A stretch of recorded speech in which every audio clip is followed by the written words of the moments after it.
اپنے اوج کمال پہ پہنچا ہوا ہے، اور ہماری گفتگو جیسا کہ ہمارے بچوں کے ذہن میں بھی موضوع بیٹھ گیا ہوگا کہ ہماری گفتگو چل رہی ہے فضائل مرتضیٰ کے عنوان سے، اور وعدے کے مطابق آج انشاءاللہ ہم گفتگو کریں گے فضائل مرتضیٰ بزبان صحابہ۔ ایک بہت بڑا اعتراض جو ہم شیعیان حیدر کرار پہ ہوتا ہے کہ ہم صحابہ کو نہیں مانتے، تو آج میرا دل ہے کہ میں اس اعتراض کو دور کر دوں اور میں رسول کے پیارے پیارے آنکھوں کے تارے کچھ ایسے صحابہ کا ذکر کروں جنہوں نے میرے مولا کے فضائل بیان کیے۔ انشاءاللہ کوشش کروں گا کہ 3 صحابہ کا ذکر کروں، اور ان پیارے صحابہ نے جو علی کے فضائل پڑھے ہیں تو کس انداز میں پڑھے ہیں۔ پہلے صحابی کہ جن کا نام ہے عبداللہ ابن مسعود رضی اللہ تعالی عنہ۔ کون ہے یہ صحابی؟ ان کو بہت بڑا عظیم مقام ملا۔ کوفہ والوں کو قرآن مجید کی تعلیم دیا کرتے تھے، بہت بڑے محلے میں قرآن قرار پائے۔ حضرت عبداللہ ابن مسعود سے کسی نے پوچھا، کہا ہے صحابی رسول، کیا آپ کو علی کی کوئی فضیلت پتہ ہے؟ کیا آپ کو علی کی کوئی فضیلت پتہ ہے؟ اب جملہ سنیے گا جناب عبداللہ ابن مسعود کا، میں کہوں گا اس جملے پہ کائنات قربان کر دینی چاہیے۔ حضرت عبداللہ ابن مسعود صحابی رسول نے کہا، اگر اللہ مجھے حضرت نوح جتنی عمر دے دے، اللہ مجھے حضرت نوح جتنی عمر دے دے، جب وہ خالق مجھے اتنی لمبی زندگی عطا کر دے، اس کے بعد وہ خالق مجھے پوری کائنات کی حکومت و سلطنت دے دے، حکومت و سلطنت عطا کرنے کے بعد علی کے 4 فضائل میں سے کسی ایک فضیلت کے بدلے اگر مجھے کل کائنات کی حکومت دینی پڑے تو میں دینے پہ راضی ہوں۔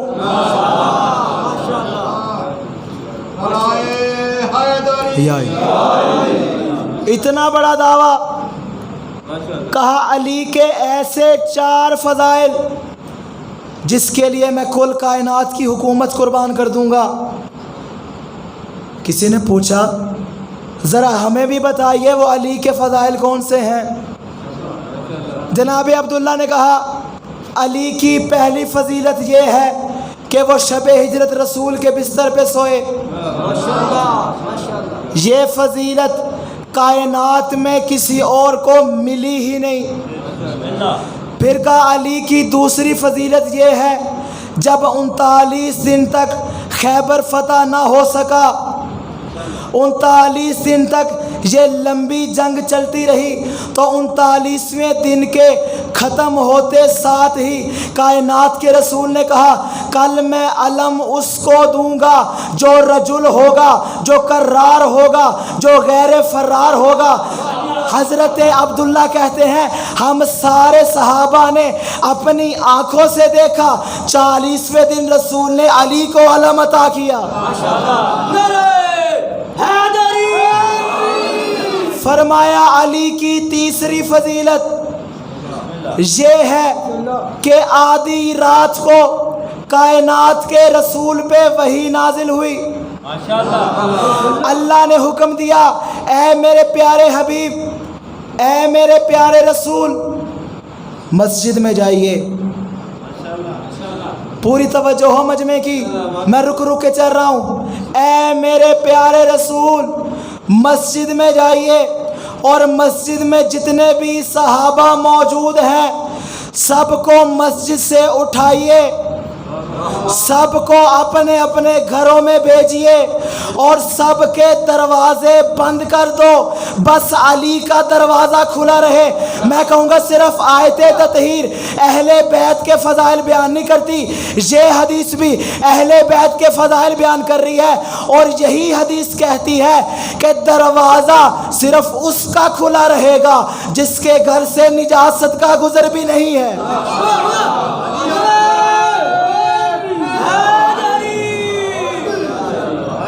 کہا علی کی یہ تیسری فضیلت۔ سنیں گے چوتھی فضیلت؟ میں کہوں گا چوتھی فضیلت بڑی ہی پیاری ہے، اور ایسی فضیلت انشاءاللہ سب کو پسند آئے گی۔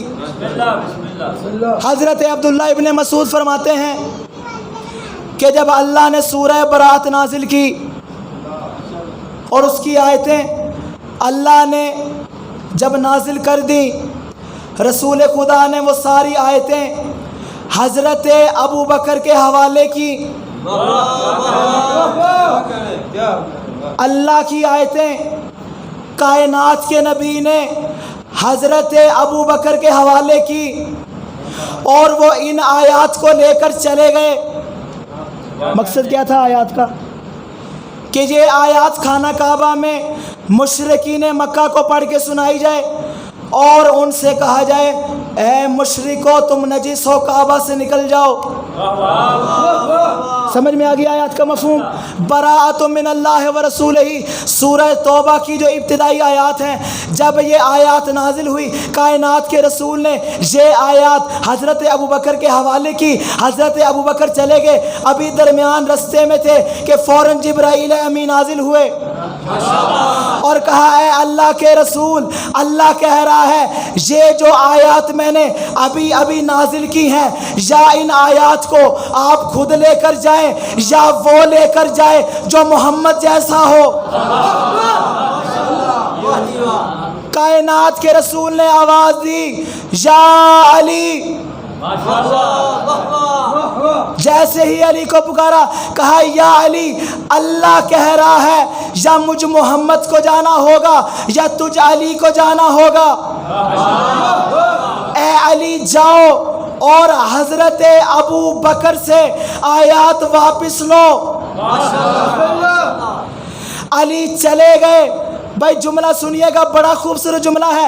علی چلے گئے حضرت ابو بکر کے پاس اور کہا اللہ کے نبی نے حکم دیا ہے آیات میرے حوالے کرو، میں قربان جاؤں حضرت ابو بکر کی عظمت پہ کہ انہوں نے جیسے ہی سنا آیات علی کے حوالے کر دی۔ گویا وہ بھی سمجھ رہے تھے علی کا مقام کیا ہے۔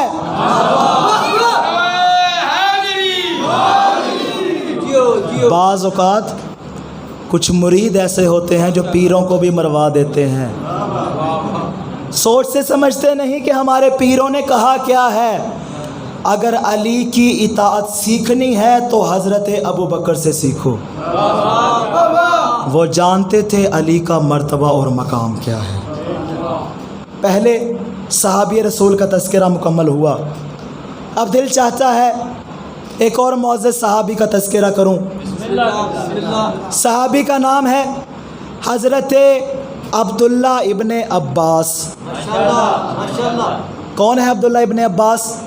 کہ جن کو حبر الامہ کہا جاتا ہے، امت کی سیاہی جن کے پاس ہے، یعنی احادیث کا جتنا بڑا ذخیرہ حضرت عبداللہ ابن عباس کے پاس ہے اور کسی کے پاس نہیں۔ اب واقعہ سنیے گا، واقعہ ہے رحلت رسول کے بعد کا۔ کیسر روم نے حاکم مدینہ کی جانب ایک خط لکھا اور خط کے ساتھ ایک چھوٹی سی شیشی بھیجی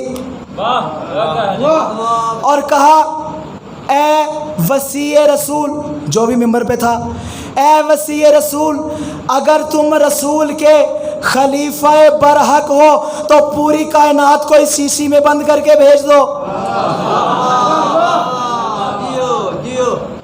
اگر تم رسول کے خلیفہ، میں بالکل آرام سے چل رہا ہوں، اگر تم رسول کے خلیفہ برحق ہو تو پوری کائنات کو اس چھوٹی سی شیشی میں بند کر کے بھیج دو. پورے دربار میں سناٹا، لوگوں کے سروں پہ پرندے بیٹھ گئے، اب کوئی بھی بول نہیں رہا. اس خط کا کیا جواب دیں؟ اتنی بڑی کائنات چھوٹی سی شیشی میں کیسے بند کریں؟ کہ اس محفل میں رسول خدا کے پیارے صحابی حضرت عبداللہ ابن عباس موجود تھے. دیکھ کر کہا اگر اجازت ہو تو میں کچھ بولوں. بھائی جو جملہ بیان کرو تمہیدی جملہ ہے، نتیجہ انشاءاللہ آخر میں دوں گا.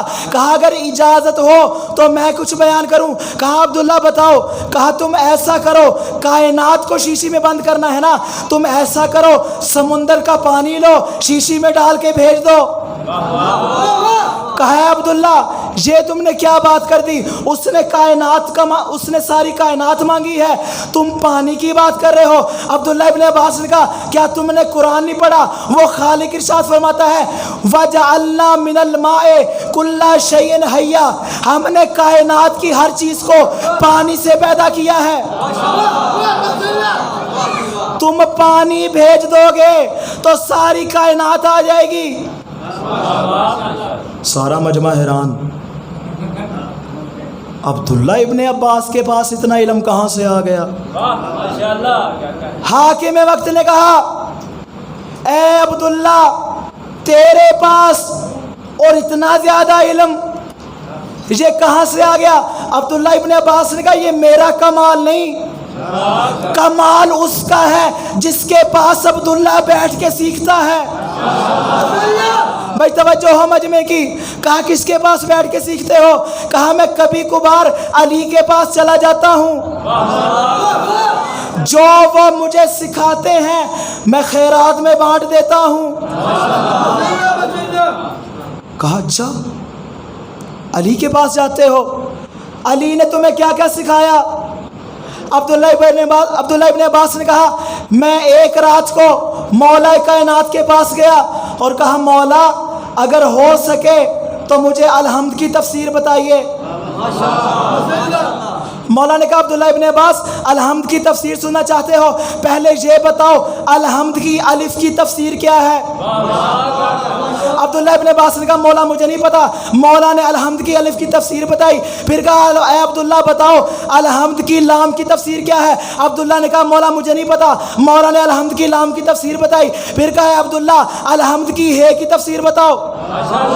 عبداللہ نے کہا مولا مجھے علم نہیں. مولا نے ساری تفسیر بیان کی. پھر کہا اے عبداللہ الحمد کی میم کی تفسیر بتاؤ. کہا مولا مجھے نہیں پتا. مولا نے میم کی تفسیر بھی بیان کی. پھر کہا عبداللہ الحمد کی دال کی تفسیر بتاؤ.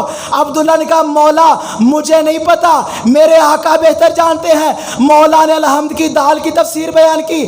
تفسیر بیان کرتے کرتے جب ساری رات گزر گئی، فجر کا وقت آیا، مولا مصلی عبادت پہ کھڑے ہوئے. عبداللہ نے کہا مولا الحمد کی تفسیر مکمل ہو گئی.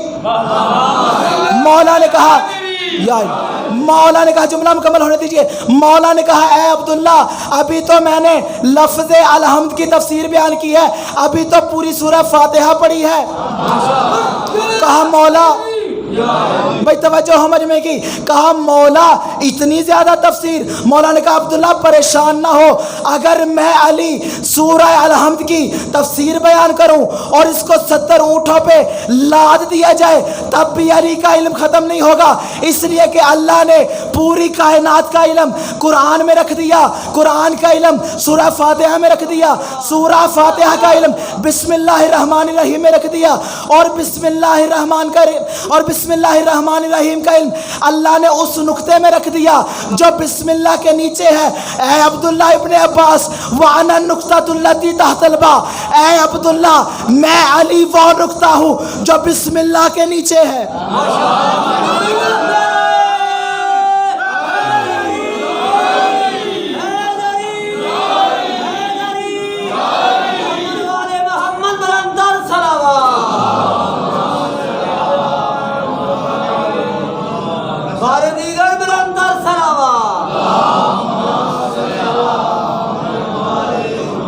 توجہ ہے عزیزان گرامی.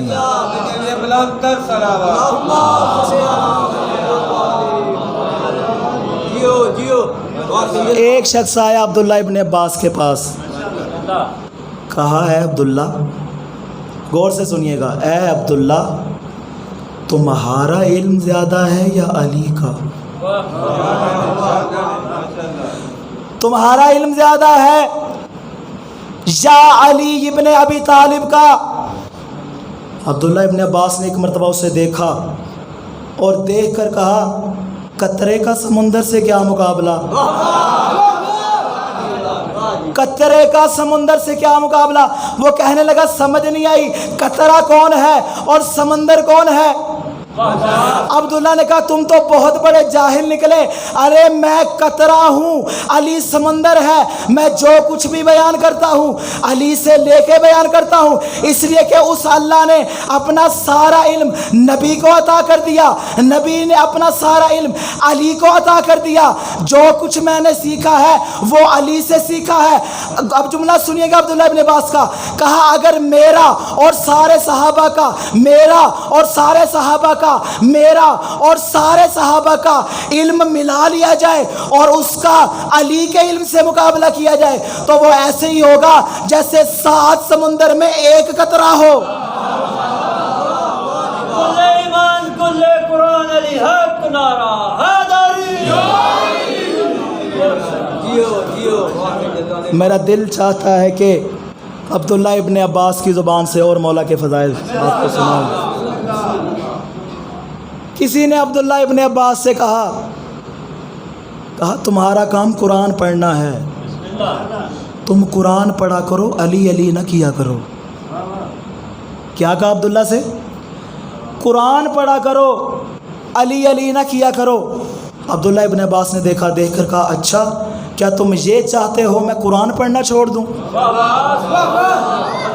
کیا تم یہ چاہتے ہو میں قرآن پڑھنا چھوڑ دوں؟ اس نے کہا نہیں، قرآن پڑھو لیکن علی کے فضائل نہ پڑھو، ہم سے علی کے فضائل برداشت نہیں ہوتے، تم بس قرآن پڑھو، تمہارا کام قرآن پڑھنا ہے۔ عبداللہ ابن عباس نے کہا اچھا اگر قرآن پڑھنا میرا کام ہے تو میں تمہیں قرآن کی وہ آیت نہ سناؤں جو سورہ مبارکہ رات کی ہے، جس میں خالق گردگار ارشاد فرماتا ہے انما انت منذر ولکل قوم ہاد، ہر قوم کا ایک منذر ہوتا ہے اور ایک ہادی ہوتا ہے۔ رسول خدا نے فرمایا یا علی اس امت کا منذر میں محمد ہوں اور ہادی تو علی ہے۔ اس نے کہا نہیں، اس میں علی کا تذکرہ ہے، کوئی اور آیت سناؤ۔ عبداللہ ابن عباس نے کہا کیا میں سورہ آل عمران کی وہ آیت نہ پڑھوں جس میں خالق ارشاد فرماتا ہے فمن حاجک فیہ من بعد ما جاءک من العلم فقل تعالوا ندعو ابناءنا وابناءکم ونساءنا ونساءکم وانفسنا وانفسکم ثم نبتہل فنجعل لعنت اللہ علی الکاذبین۔ کہا مباہلہ میں علی نفس رسول بن کے گئے۔ اس نے کہا اس میں بھی علی کا ذکر ہے۔ نفس رسول سے ایک جملہ میرے ذہن میں آ رہا ہے کہ اجازت ہو تو آپ کے اذہان عالیہ کے سپرد کروں۔ ایک بہت بڑے اہل سنت عالم دین، ان کے بیٹے نے ان سے پوچھا، کہا بابا مجھے ذرا رسول کے بڑے بڑے بزرگ 10 صحابیوں کے نام بتا دیں۔ رسول کے بڑے بڑے 10 صحابیوں کے نام گنوا دیں۔ انہوں نے ایک کا نام گنا، دوسرے کا گنا، تیسرے کا گنا، چوتھے کا گنا، پانچویں کا گنا، گنتے گنتے 10 اصحاب کے نام گنوا دیے۔ بیٹے نے جیسے سنا سن کے کہا بابا علی کی دشمنی کی حد ہو گئی، آپ نے 10 صحابہ کے نام لیے، کہیں پہ بھی علی کا نام نہیں لیا۔ اس نے کہا پیارے بیٹے تو نے صحابہ کا پوچھا تھا، علی صحابی تو نہیں ہے، علی تو نفس رسول ہے۔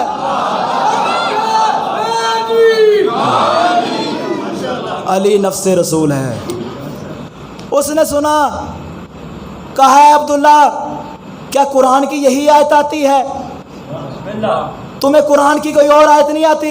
اس نے کہا ضرور آتی ہے، سورہ احزاب کی وہ آیت نہ پڑھوں جس میں اللہ ارشاد فرماتا ہے انما یرید اللہ لیذھب عنکم الرجس اہل البیت ویطہرکم تطہیرا۔ کہا نہیں یہ بھی آیت تطہیر ہے، اس میں بھی علی کا ذکر ہے، کوئی اور آیت پڑھو۔ کہا سورہ معارج کی وہ آیت پڑھوں جس میں اللہ ارشاد فرماتا ہے سأل سائل بعذاب واقع، کسی نے اپنے لیے عذاب مانگا اور اس پہ عذاب نازل ہو گیا۔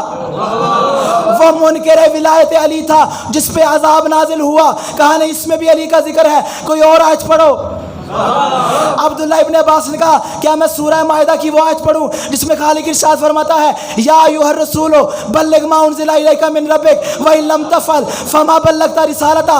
جب یہ آیت نازل ہوئی رسول نے کہا من کنت مولا ہو فہذا علی مولا، کہا نہیں اس میں بھی علی کی ولایت کا ذکر ہے، کوئی اور آیت نہیں آتی؟ کہا کیوں نہیں آتی؟ سورہ مائدہ کی وہ آیت پڑھوں جس میں اللہ ارشاد فرماتا ہے الیوم اکملت لکم دینکم واتممت علیکم نعمتی ورضیت لکم الاسلام دینا۔ کہا نہیں اس میں بھی علی کا تذکرہ ہے، تمہیں کوئی اور آیت نہیں آتی؟ کہا سورہ رعد کی آیت نمبر 43 پڑھوں جس میں اللہ ارشاد فرماتا ہے وَيَقُولُ الَّذِينَ كَفَرُوا لَسْتَ مُرْسَلًا قُلْ كَفَىٰ بِاللَّهِ شَهِيدًا بَيْنِي وَبَيْنَكُمْ وَمَنْ عِندَهُ عِلْمُ الْكِتَابِ۔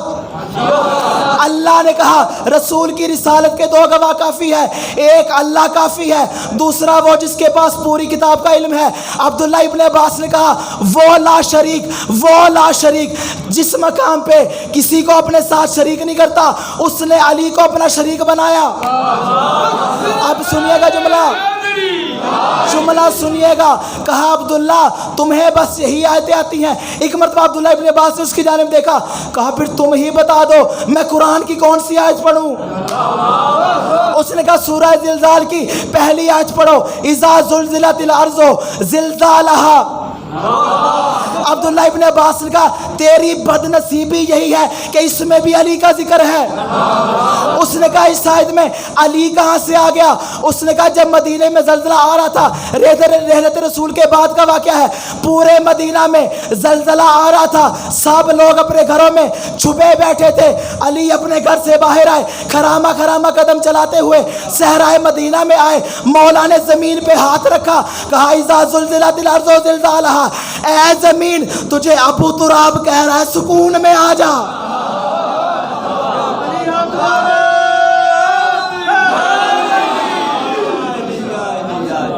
تجھے ابو تراب کہہ رہا ہے سکون میں آ جا۔ محمد برندر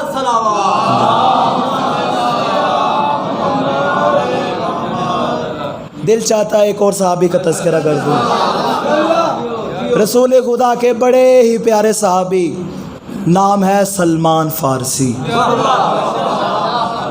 سلمان کی زبان سے تو علی کے فضائل کا سننے کا مزہ ہی الگ ہے۔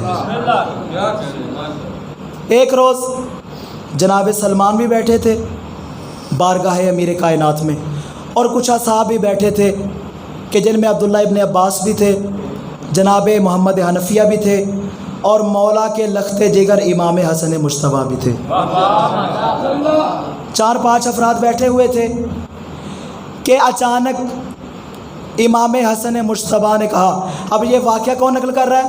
جناب سلمان فارسی صحابی رسول نقل کر رہے ہیں۔ کہا امام حسن مجتبیٰ کھڑے ہوئے اور کہا بابا مجھے آپ سے ایک سوال کرنا ہے۔ امام نے کہا ہاں بیٹا جو سوال کرنا ہے کرو۔ امام حسن مجتبیٰ نے کہا بابا حضرت سلیمان علیہ السلام نے اللہ سے یہ دعا کی تھی کہ بار الہ مجھ سلمان کو ایسی حکومت و سلطنت عطا کر جو مجھ سے پہلے کسی کو نہ دی ہو۔ بابا اتنا تو بتائیں سلمان نبی کو جو حکومت ملی تھی کیا آپ کو بھی ویسی ملی ہے یا نہیں؟ بھائی توجہ ہو مجمع کی، تقابل ہے سلیمان نبی کی حکومت اور علی کی حکومت کا۔ کہا بابا آپ کو بھی سلیمان نبی جیسی حکومت ملی ہے یا نہیں؟ مولا نے کہا پیارے بیٹے سلیمان نبی نے دعا کی تھی بار الہ مجھے ایسی سلطنت دے جو مجھ سے پہلے کسی کو نہ ملی ہو، اور رسول خدا نے مجھ علی کے لیے دعا کی تھی کہ علی کو ایسی سلطنت دینا جو نہ اس سے پہلے کسی کو ملی ہو نہ اس کے بعد کسی کو ملی ہو۔ اب صرف سلطنت پوچھنے کی بات نہیں، امام حسن مجتبیٰ نے کہا بابا کیا آپ اپنی سلطنت دکھا سکتے ہیں؟ اب چلیے گا میرے ساتھ علی کی سلطنت دیکھنے کے لیے۔ کہا بابا اپنی سلطنت دکھا سکتے ہیں؟ مولا کائنات نے کہا بیٹا کیوں نہیں، میں اپنی سلطنت دکھا سکتا ہوں۔ مولا کائنات اٹھے، وضو کیا، 2 رکعت نماز پڑھی۔ 2 رکعت نماز پڑھنے کے بعد علی نے مغرب کی جانب منہ کر کے کچھ ایسے کلمات پڑھے، اصحاب کہنے لگے ہمیں کلمات سمجھ نہیں آئے۔ علی نے جیسے ہی کلمات پڑھے، ایک مرتبہ ہم نے آسمان کی جانب دیکھا، مغرب کی جانب سے 2 بادل آئے، ان 2 بادلوں نے علی کے گھر کا طواف کرنا شروع کیا۔ طواف کرنے کے بعد وہ بادل اوپر آیا، پہلا بادل تھوڑا سا نیچے آیا، اس نے یہ آواز دی، اشہد ان لا الہ الا اللہ و اشہد ان محمد رسول اللہ و انک خلیفتہ و وصیہ۔ میں گواہی دیتا ہوں اللہ کے سوا کوئی معبود نہیں، میں گواہی دیتا ہوں محمد اللہ کے رسول ہے، اور میں گواہی دیتا ہوں علی رسول کے وصی بھی ہیں، علی رسول کے خلیفہ بھی ہیں۔ وہ بادل نیچے اترا اور ایسے بچھ گیا جیسے فرش بچھاتا ہے۔ تھوڑی دیر بعد دوسرا بادل بھی نیچے آیا، اس نے بھی وہی بات کی جو پہلے بادل نے کی تھی، وہ بھی زمین پہ آیا۔ جو پہلا بادل آیا تھا، مولانا صحابیوں سے کہا اے صحابیوں بادل پہ سوار ہو جاؤ، اے صحابیوں بادل پہ سوار ہو جاؤ۔ جو دوسرا بادل آیا تھا خود مولا اس پہ سوار ہوئے، مولا نے مغرب کی جانب اشارہ کر کے کچھ کہا، بادلوں نے پرواز کرنا شروع کی۔ اب سارے اصحاب پریشان کہ بادل کیوں پرواز کر رہا ہے۔ مولا کے چہرے پہ مسکراہٹ آئی اور دیکھ کر کہا گھبرانے کی ضرورت نہیں، اگر سلیمان نبی تخت کو ہوا میں اڑا سکتا ہے، میں وارث سلیمان ہوں، میں بادلوں کو ہوا میں اڑا سکتا ہوں۔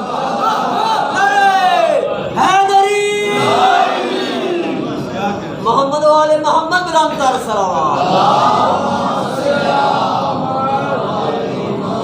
اب بادل پرواز کر رہے ہیں، علی ان کو دکھانے جا رہے ہیں اپنی سلطنت۔ امام حسن مجتبیٰ نے پھر سوال کیا، کہا بابا سلیمان نبی کے پاس ایک انگوٹھی تھی جس کی وجہ سے وہ حکومت کیا کرتے تھے، بابا آپ کے پاس ایسا کچھ ہے؟ بابا آپ کے پاس ایسا کچھ ہے؟ علی نے کہا مجھے دیکھو اور مجھے پہچانو، میں اللہ کی زمین میں اس کا خلیفہ ہوں، میں اللہ کی زمین میں اس کی حجت ہوں، میں اللہ کی زمین میں عین اللہ ہوں، میں اللہ کی بولنے والی زبان ہوں، میں اللہ کا وہ دروازہ ہوں جس سے پوری کائنات کو عطا ہوتا ہے۔ کہا اے پیارے بیٹے کیا تو چاہتا ہے کہ سلیمان نبی کی انگوٹھی دیکھے؟ انگوٹھی کی بات ہوئی تھی نا، کہا بیٹے سلیمان نبی کی انگوٹھی دیکھنا چاہتے ہو؟ کہا بابا بالکل دکھائیے۔ مولا نے اپنی جیب میں ہاتھ ڈالا، ایک انگوٹھی باہر نکالی، سونے کی بنی ہوئی انگوٹھی، اس کے اوپر سرخ یاقوت لگا ہوا، اس کے اوپر ایسی تحریر لکھی تھی جو کائنات کی قیمتی ترین تحریر تھی، اس پہ لکھا ہوا تھا محمد اور علی، محمد اور علی، محمد اور علی۔ اب سارے لوگ سوچ رہے تھے نا، جس نے سوال کیا تھا کہ علی کی حکومت بڑی ہے یا سلیمان نبی کی، کہا کیا تمہاری اجازت ہے کہ میں تمہیں سلیمان نبی سے ملاؤں؟ ایک مرتبہ بادلوں نے پرواز کرنا شروع کی، اصحاب کہتے ہیں ہم نے ایک ایسا خوبصورت باغ دیکھا کہ جس سے پیارا باغ کوئی نہیں تھا، اس میں پرندے چہچہا رہے تھے، درخت لہلہا رہے تھے، اس میں نہریں جاری تھی، ایسے لگ رہا تھا ہم جنت میں آ گئے ہیں۔ ہم باغ کے درمیان میں پہنچے، وہاں پہ ہم نے سلیمان نبی کو دیکھا جن کے گرد پرندے طواف کر رہے تھے۔ علی سلیمان نبی کے پاس پہنچے، سلیمان نبی نے اپنے سینے پہ ہاتھ رکھا اور سینے پہ ہاتھ رکھ کے کہا السلام علیکہ یا امیر المومنین و وصی رسول رب العالمین و انت واللہ الصدیق الاکبر والفاروق الاعظم۔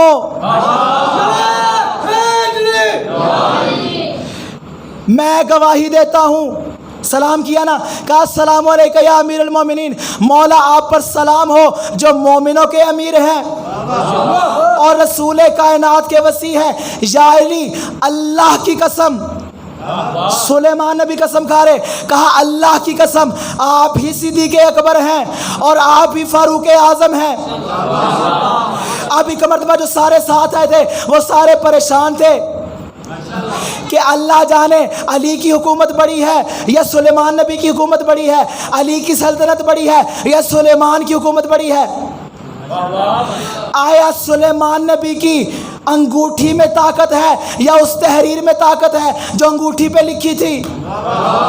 اب جب سارے یہ بات سوچ ہی رہے تھے, حضرت سلمان بھی سوچ رہے تھے کہ اچانک سلیمان نبی نے ایسا جملہ کہا کہ سارے خاموش ہوئے. سلیمان نبی نے کہا سارے میری بات غور سے سنو اور اپنے پلو سے باندھ لو. میں نے اللہ سے دعا کی تھی, بار الہ اہل بیت کے صدقے میں مجھے سلطنت عطا فرما, مجھے جتنی بھی حکومت ملی ہے علی کے صدقے میں ملی ہے.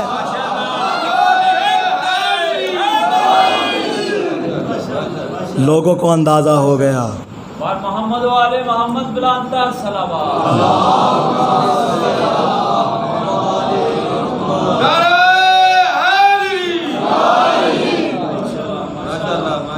لوگوں کو اندازہ ہو گیا کہ علی کی حکومت کتنی بڑی ہے. علی وارث سلیمان ہے تو علی کی حکومت بھی سلیمان نبی سے بڑی ہوگی.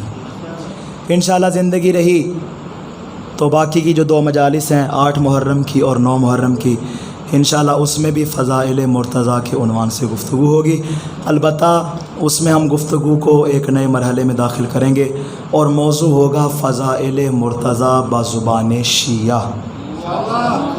جو شیعیان علی ابن ابی طالب نے مولا کے فضائل پڑھیں, انشاءاللہ کل کی اور پرسوں کی تقریر میں انشاءاللہ اس کو بیان کرنے کی کوشش کریں گے اور پھر انشاءاللہ آپ سے اجازت چاہیں گے. بس مصیبت کے چند جملے اور آپ کی زحمتوں کو تمام کروں. عزادارو, آج 7 محرم کا روز بھی گزر گیا اور آج کا روز ایسا روز ہے کہ جس کے بارے میں تاریخ نے لکھا آج کے دن سادات کا پانی بند ہو گیا. دریا پہ جتنے بھی خیمے لگے تھے سادات کے وہ سارے کے سارے اکھڑوا دیے گئے اور کہا اپنے خیمے یہاں سے لے جاؤ, دنیا کی ہر چیز اس دریا سے پانی پی سکتی ہے, اگر نہیں پی سکتی تو آل محمد نہیں پی سکتی. بس مجھے آج ایک شہید کا تذکرہ کرنا ہے. عزادارو, شب عاشور مولا حسین نے ایک شہید کو اس کی شہادت کے بارے میں بتایا.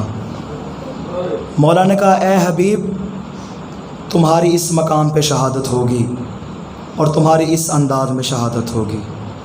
اے زہیر ابن کین, تمہاری اس انداز سے شہادت ہوگی. اے مسلم او سجا, تمہاری یوں شہادت ہوگی. اے بریر ہمدانی, تمہاری اس انداز میں شہادت ہوگی. اب مولا ایک ایک کر کے ہر شہید کو اس کی شہادت کے بارے میں بتا رہے ہیں کہ تاریخ نے ایک جملہ لکھا ہے, مجمع میں سے ایک چھوٹا سا بچہ کھڑا ہوا جس کی عمر 13 برس تھی. دیکھ کر کہنے لگا چچا جان, کیا شہیدوں کی فہرست میں قاسم کا نام بھی ہے؟ مولا نے کہا قاسم, تمہاری نظر میں شہادت کیا چیز ہے؟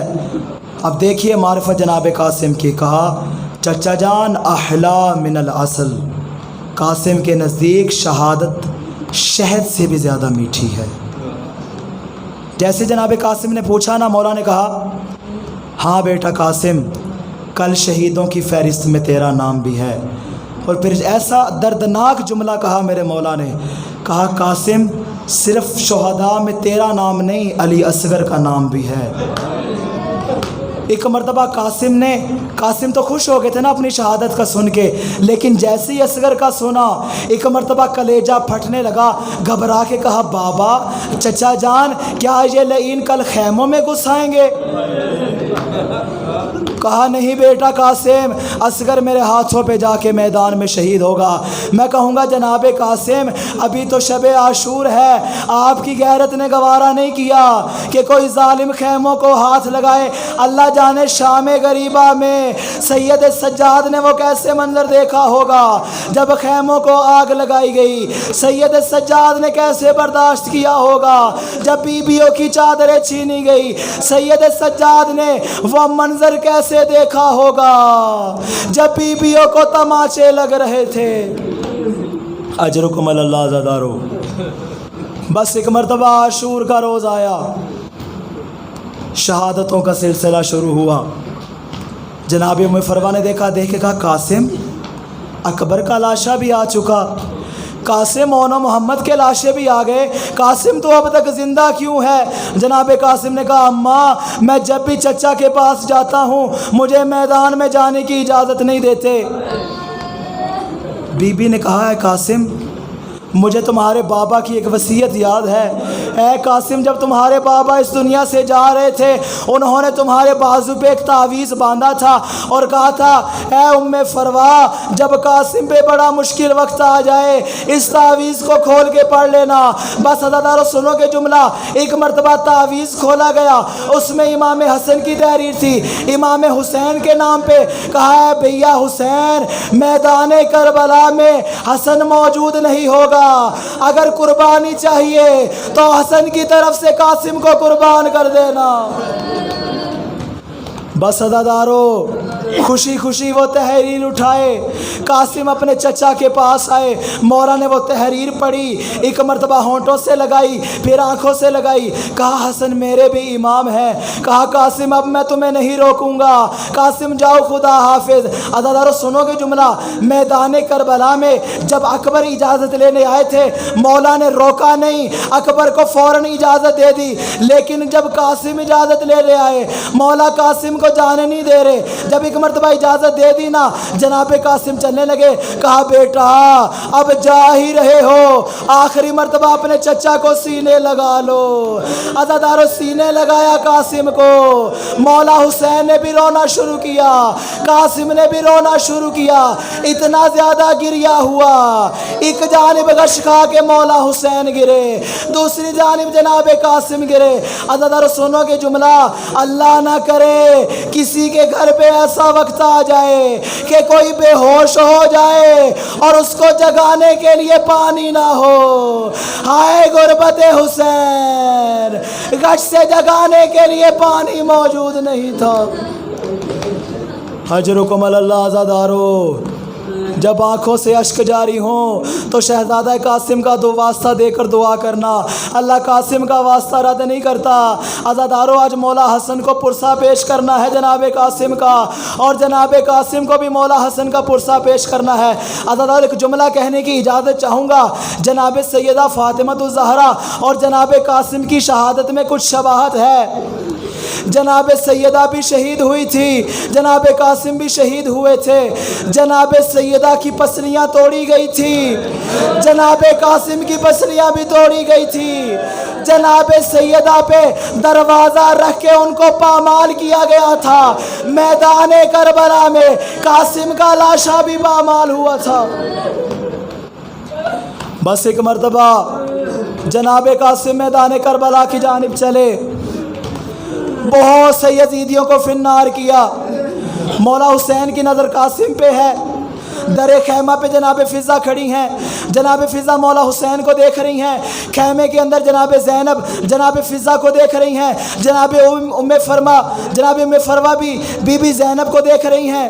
عزادارو سنو گے مرحلہ، ایک مرتبہ جناب قاسم نے کئی لعینوں کو فنار کیا، لشکر میں اللہ اکبر کی صدائیں بلند ہوئی، جناب ام فروا نے جیسے سنا دل شاد ہو گیا کہ قاسم نے یزیدیوں کو فنار کر دیا۔